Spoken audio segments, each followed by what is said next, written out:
Y'all, glory be to God. Welcome to the Kingdom Woman channel where living for God is made practical. I'm Mariah. So yeah, I just wanted to come touch bases with y'all. I'm in front of the gym. I'm about to go in and get my swallow on. Yeah, but before I do that, I just wanted to come and give y'all some spiritual food. We all need spiritual food. Can't live on bread alone, y'all. Can't live on bread alone. So yeah.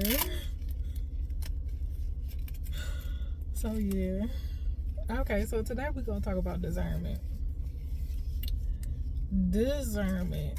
And I'll just talk about my experiences with it and all this different type of stuff. But discernment is a spiritual gift. Holy Spirit gives everybody spiritual gifts as He sees fit.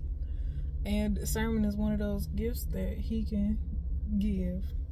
I mean, all you gotta do is pray for it, but I'll talk about my experiences with discernment. So,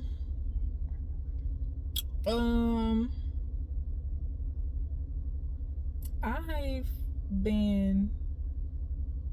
Is that a ticket? I think somebody got a ticket. So I've been a very independent person. I think I've been independent and depending on God alone in the world since kindergarten. Yeah, kindergarten. And so, with that being said, you know what I'm saying? I've been to a lot of different places. I've lived in a lot of different states. I've been through many different seasons. And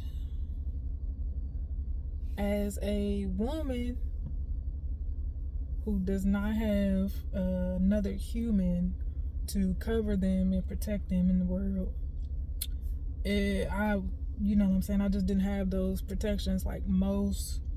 I don't know if I would say most, but you know, like I would say it would be appropriate for me to have. So, but you know what I'm saying, when I look back over my life, I can see the different things and the different people God placed around me at different times to, you know, help me with that. But anyway, so because I was alone in the world, I would say, you know what I'm saying, with nobody to depend on, and especially as I got older, Lord Jesus. Okay. What's that? It really, you know what? It really ain't even no nice or politically correct way to say this. So I'm gonna just keep it funky with y'all. Look, I've been in the world alone on my own for a long time. I have, of course, a mother and a father, and you know what I'm saying, other family members, and you know what I'm saying. But they pretty much had their own thing going on, and you know what I'm saying. I was pretty much on my own. Like they raised me to just pretty much understand that, you know what I'm saying, I needed to be independent. So since a child, I've been independent, and you know what I'm saying, I pretty much, you know, just been out here. And you know what I'm saying, as a child in the world like that, man, you run into all types of people. You run into all types of predators, especially when you like a teenager. It's crazy. It's crazy because when I started to mature, that's when the predators came out. And I would have all types of men like trying to get me in their car and trying to get me on a motorcycle, like, and man, I would clearly be looking like a kid, like with rainbow colors on and all that. They didn't care.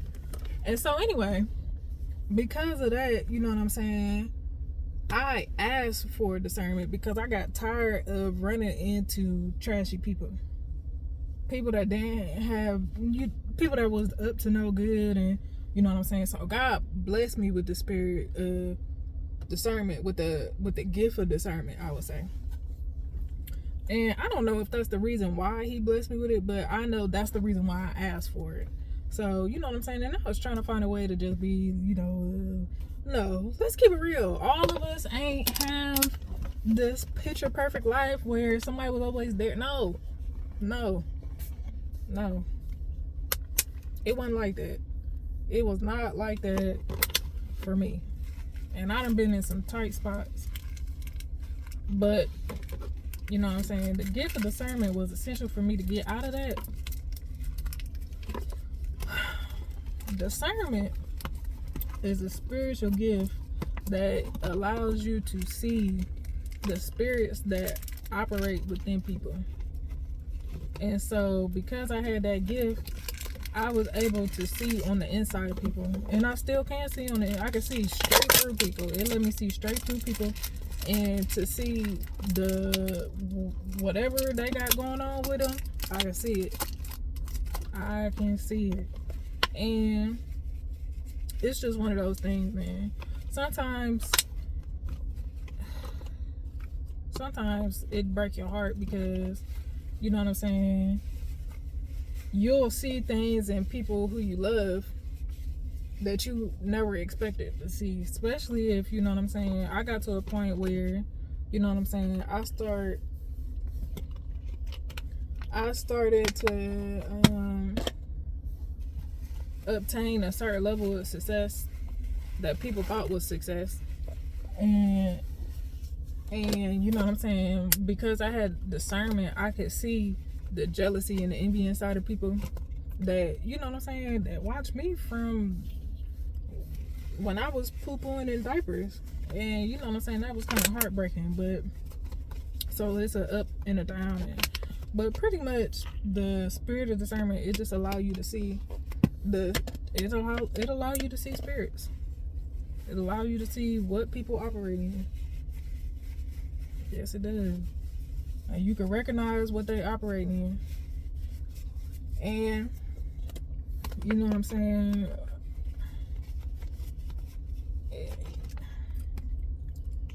if you need it, I would say pray for it. But just know that when you ask for discernment, be ready to see spiritual wickedness. Be ready to recognize demons. Be ready to recognize. But and you can also recognize people with a good heart. You can see a good heart a mile away. It ain't a lot of those out there. You see a lot of people who pretend to have a good heart and don't. You know what I'm saying? Because the thing about having a good heart is you can have a good heart and still not be operating in your full potential.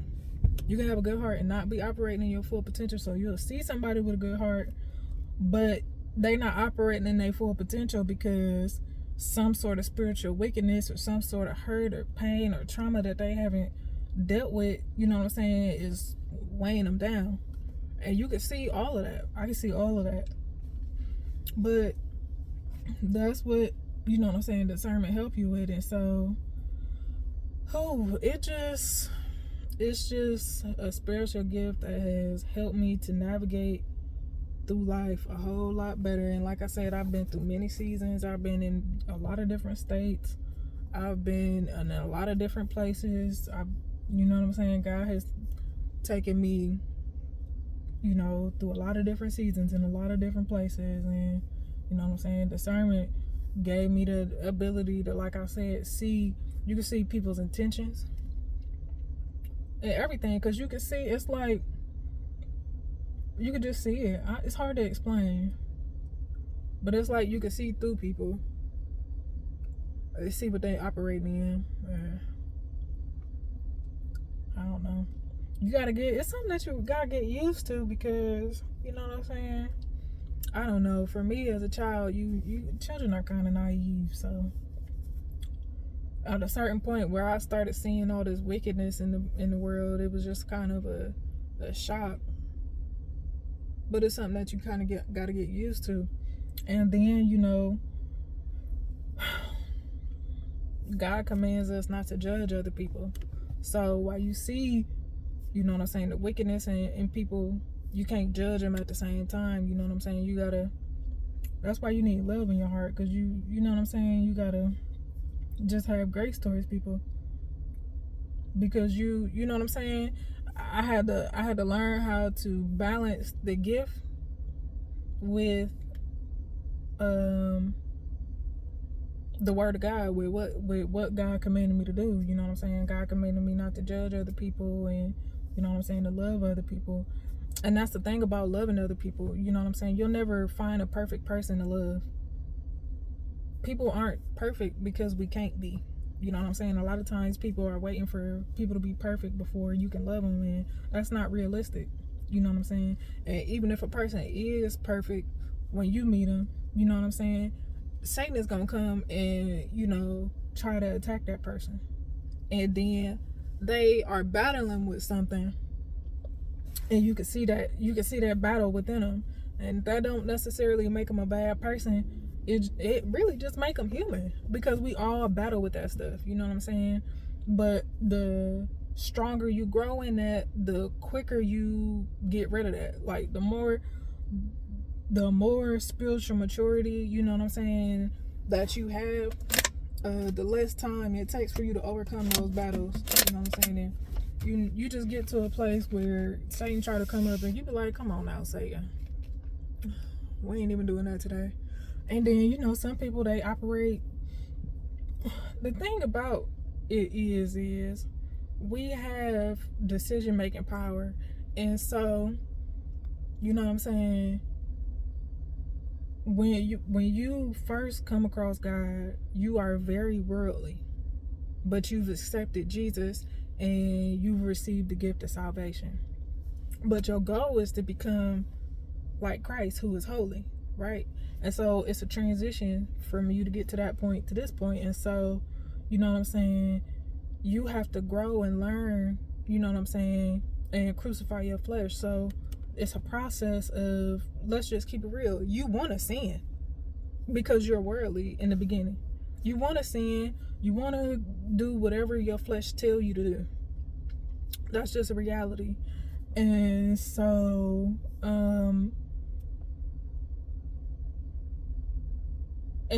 as you grow and mature, you have to come to a point where you don't want to sin anymore. You don't want to sin anymore, and you could just, you know, and as you transition through that process, it's a battle. You know what I'm saying? It's a battle, because, you know what I'm saying, and it get easier as time go on, but it's a battle, because you like, man, you know what I'm saying, I know this is gonna make me feel good, even temporarily, because life is hard. And so, you know what I'm saying, in our flesh and in our worldliness, we seek things in the world that we think will make us feel better right now. But really, as you continue to grow and mature spiritually, the feelings that you believe that you feel, that all that stuff that you think that'll make you feel better, it really don't. It really keep you in sin. And as you mature and grow and develop in God, you know what I'm saying, he fills those voids for you. You don't have to, you know what I'm saying, as you grow and develop a relationship with God, you don't have to look to the world to make you feel better. Jesus can do that for you. Everything you need is in the Lord. And you know what I'm saying, if you go to him, you know what I'm saying, if you seek ye first his kingdom and his righteousness, everything else will be added to you. Whatever you think you need in the world, God will give that to you. You know what I'm saying? He'll give you. You really don't need that stuff, but it's the trick of the enemy to make you think that you do. And when you participate in all that stuff, you know what I'm saying, that keeps you separated from God, and that keeps you outside of the promise. That keeps you outside of the kingdom. That keeps you from going up from glory to glory to glory. And you know what I'm saying, it seemed like a good idea, but it's really not. But it just depends on what kind of life you want to live, to be honest. I mean, like I said, you got decision making power. If you know what I'm saying, if that's the kind of life you want to live, then you have a right to live that life. But You know what I'm saying? If you really want to be kingdom and you really want all the blessings that God has for you, you want to fulfill the purpose that He created you to feel and get all the blessings that He set aside for you when He created you. You can't go back and forth with that. You know what I'm saying? You got to grow and mature, and like I said, you have to be found responsible enough to receive those blessings He has for you, because He has big blessings for you. You know what I'm saying? He don't have no little blessings like a car and stuff. That's not the abundance that Jesus didn't die to give you a car. You know what I'm saying? That's not the abundant life that He died to give you. He died to give you a purpose and a hope and a future and a whole different life. You know what I'm saying? But it's a process to get there. And so with discernment, you know what I'm saying, you can see all those different battles within people. You can see what they wrestle with, you know what I'm saying? And you can see what level they on spiritually, you know what I'm saying? And you just, your heart go out to them, and you become more compassionate towards people, because I mean, I used to be worldly, you know what I'm saying? So I see myself in these other people, and I see myself, you know what I'm saying? I can relate to the battles that these people are experiencing right now, because I've been there before. It's just that I've overcome these battles that these people are still fighting with. And so, you know what I'm saying? That's one thing I had to reconcile with in developing my gift of discernment. But yeah, it's just one of those things. Like, if you don't want to see in the spirit, that's not the gift for you. Like, if you don't want to see spiritual wickedness, or you don't want to see, like, then that's not the gift for you. You know what I'm saying? Because